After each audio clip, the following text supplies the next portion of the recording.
안녕하세요. 연세반디 치과교정과 원장 백인규입니다. 네, 오늘은 치아 교정 치료 전에 주의사항에 대해서 알아보도록 하겠습니다.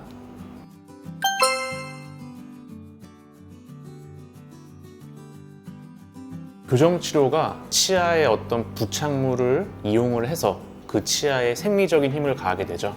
그럼 이 치아가 우리가 잇몸 안에 덜렁덜렁 움직인다 이렇게 생각하기 쉬운데, 치아를 감싸고 있는 치주 조직에도 교정력이 전달이 되게 돼요. 그럼 이 치주 조직은 어느 쪽은 눌리니까, 예를 들어서 잇몸뼈가 흡수가 일어나고 어느 쪽은 이동을 하게 되면 빈 잇몸뼈 부분은 점차 침착, 뼈가 쌓이면서 치아가 아주 천천히 이동을 하게 되는 겁니다. 교정 치료할 때 이만 이렇게 막 왔다 갔다 하면서 덜렁덜렁 움직이는 게 아니라, 그런 생리적인 비염증성의 골 흡수, 골 생성 과정을 통해서 치아가 안정적으로 이동을 하게 됩니다.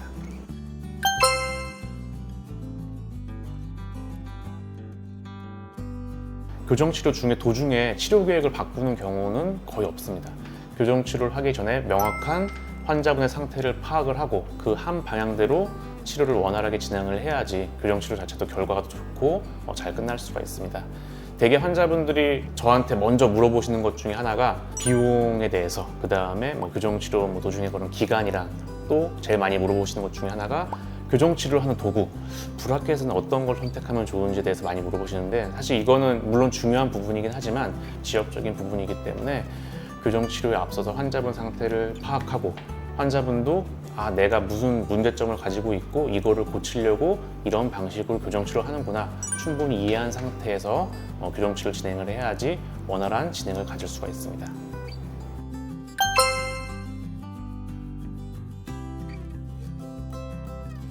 교정 치료 전에 일단 기본적인 거는 반드시 필요한 부분들이 있는데, 저 같은 경우에는 먼저 파노라마 방사선 사진, 치아의 개괄적인 위치, 뿌리 상태, 잇몸뼈 높이, 이런 것들은 대부분 알 수가 있습니다. 그 다음에 엑스레이 사진 중에서 또 환자분의 측모 두부 방사선 사진, 예를 들어서 앞니 각도를 정확하게 파악하거나 위아래 턱의 위치의 부조화를 파악하거나 입술 돌출 정도, 이런 각도들을 보는데 측모 두부 방사선 사진이 꼭 필요하고요. 또한 이제 환자분의 중심선을 정확하게 파악한다든지 비대칭 여부, 웃었을 때의 입술이 올라가는 정도, 이런 것들을 파악하기 위해서 환자분의 구내 얼굴 사진, 얼굴 사진들을 촬영하게 됩니다.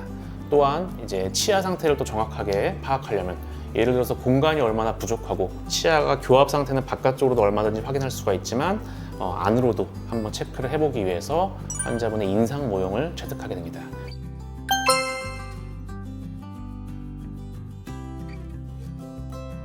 기본적으로 우리가 치아에다가 장치 브라켓을 붙이고 와이어를 넣게 되면은 약간의 확장이 일어나요. 그러니까 치조골의 부분에서 그런 확장이 일어납니다. 근데 이제 엄밀한 의미에서 골격적인 뼈의 확장은 아니겠죠. 예를 들어서 급속 구개 확장 장치라고 하는데, 어린 친구들이건 성인들이건 그 확장 장치를 작용을 했을 때 그 확장 장치를 적당한 힘을 적용을 하게 되면 이 융합 부위가 조금씩 열리게 되면서 벌어지게 됩니다. 그러면서 이제 골격적인 확장 효과를 얻을 수가 있고, 물론 이 벌어진 비어있는 부분은 그냥 빈 채로 우리가 살아가는 게 아니라 그 안에도 뼈가 차게 돼요.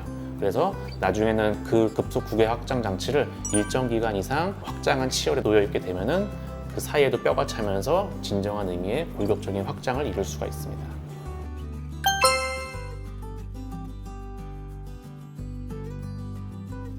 네, 교정 치료한다고 해서 일정 부분의 치열의 확장이나 그런 구개 확장이 일어날 수 있는데, 그런다고 해서 환자분께서 혹시 우려하시는 사각턱이 되는 거는 이제 보통 여기 각도를 말하는 건데, 치아 교정만으로는 그렇게는 어렵고, 윗턱이 아래턱에 비해서 굉장히 저성장인 환자분들은 간혹 이제 확장을 통해서 아래턱 위치랑 폭을 맞춰주는 경우가 있는데, 이제 그럴 때 해당되는 거여서 확장된다고 마찬가지예요. 여기 광대가 넓어지거나 그러진 않습니다. 외모적인 부분에서의 그런 효과는 크게 나타나진 않습니다.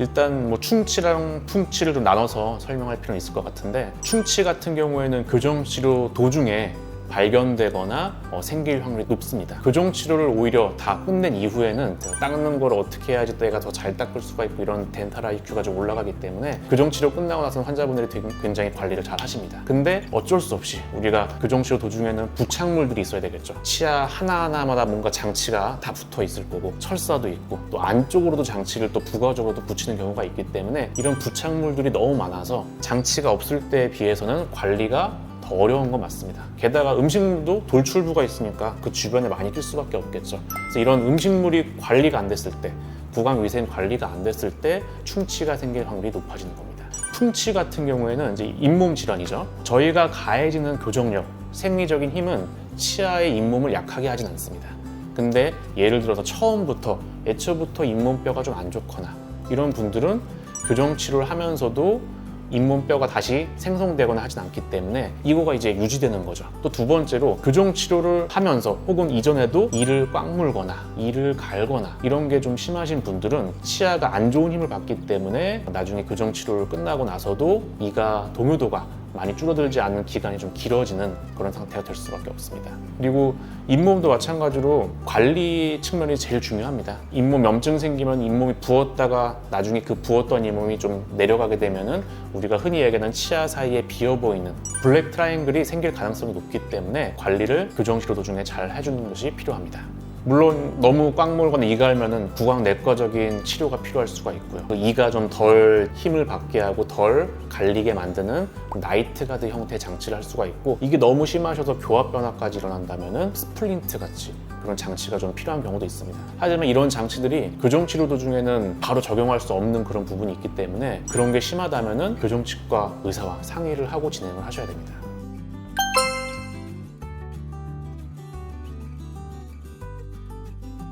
브라켓은 임시적으로 부착하는 건데 일단은 장치가 떨어질 가능성이 있으니까 환자분께서도 교정 치료를 하면서 떨어지지 않게 식사도 너무 딱딱한 거라든지 자주 씹는 음식들은 피해 주시는 게 좋고, 브라켓 중에서는 저희가 물론 종류가 여러 가지가 있지만 재료적인 측면에서 보면 세라믹 형태의 브라켓은 치아보다는 경도가 조금 더 센 편이에요. 그래서 너무 이렇게 무리하게 씹다 보면은 브라켓에 맞닿는 위의 치아가 너무 많이 힘을 받게 되면은 그 치아가 대합치가 마모가 되거나 깨지는 경우도 있습니다. 그다음에 장치는 뭔가 부착물이 툭 튀어나와 있죠. 그리고 장치가 그냥 이렇게 동그란 모양, 네모난 모양이 아니라 고무줄을 걸거나 이런 거에 필요한 모양들을 갖고 있어서 구조 자체가 좀 불규칙하기 때문에 음식물들이 많이 낍니다. 그래서 장치 주변 관리를 항상 잘 해주셔야 됩니다. 특히나 장치랑 잇몸 사이가 음식물이 많이 끼고 저류가 될 확률이 높기 때문에 여기 부분에서 치아가 약해지는 탈회가 생길 확률이 높아져요. 브라켓과 잇몸 사이에 이 공간이 일단 좁기 때문에, 그리고 잇몸이 최적 변화가 일어나죠. 관리가 안 되면 부었다가 또 내려갔다 이런 최적 변화가 일어나니까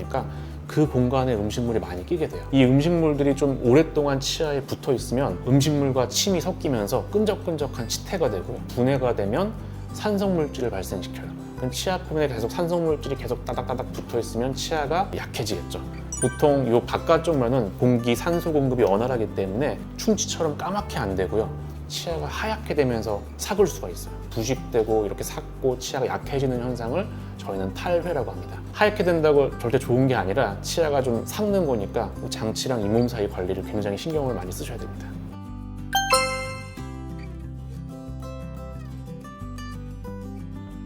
저희 병원에서 진행을 하신 환자분은 아닌데 처음에 오셔서 이제 저랑 상담할 때, 물론 환자분의 말씀이시니까 제가 이제 뭐 100% 이렇게 확인할 수 있는 방법은 없고요. 교정 치료를 다른 치과에 이제 상담 받으러 갔는데 여보 얼굴 엑스레이를 찍거나 추가적인 사진, 엑스레이 이런 거 분석 안 하고 바로 이제 그날 발치 교정이 필요하다고 해서 이를 빼고 현재까지도 장치를 안 붙인 채로 이렇게 있으신 분이 있더라고요. 환자분이 왜 이를 뺐냐 물어보면은 본인도 이 뺀 이유를 모르고 이렇게 진행을 하는 경우도 있었고, 그래서 환자분도 본인 상태를 그래도 어떤 전문적인 용어가 아니더라도 충분히 이해는 하는 게 필요합니다. 아, 내가 이가 뭐 뻐들어져서 이를 빼고 하는 건지, 아니면 공간이 너무 부족해서 이 공간을 형성시키기 위해서 이를 빼는 건지, 이런 것들에 대해서 충분히 진단 과정을 통해서 알고 시작을 해야지 당연히 교정 치료에 대한 줘도 더 좋을 거고요. 그리고 더 중요한 거는 당연히 숫자가, 저도 물론 경험이 있으니까 이 환자분은 아마 이런 식으로 치료가 흘러갈 거다 예측은 할 수 있지만, 그런 경우에도 바로 막 시작하는 경우는 없습니다. 정확하게 진단을 하고 저도 환자분 상태를 계측하고 파악한 다음에 그 다음에 이제 계획까지 세우고 그걸 설명드린 다음에 시작을 해야지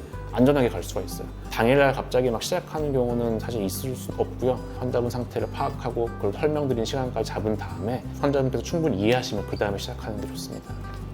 예, 오늘은 교정치료 전에 주의해야 될 사항에 대해서 말씀을 드렸고요. 또 치료 도중에 또 환자분들이 또 관리 측면에서 또 조심해야 될 내용들도 말씀드렸습니다. 이상 연세반디 교정치과 원장 백인규였습니다.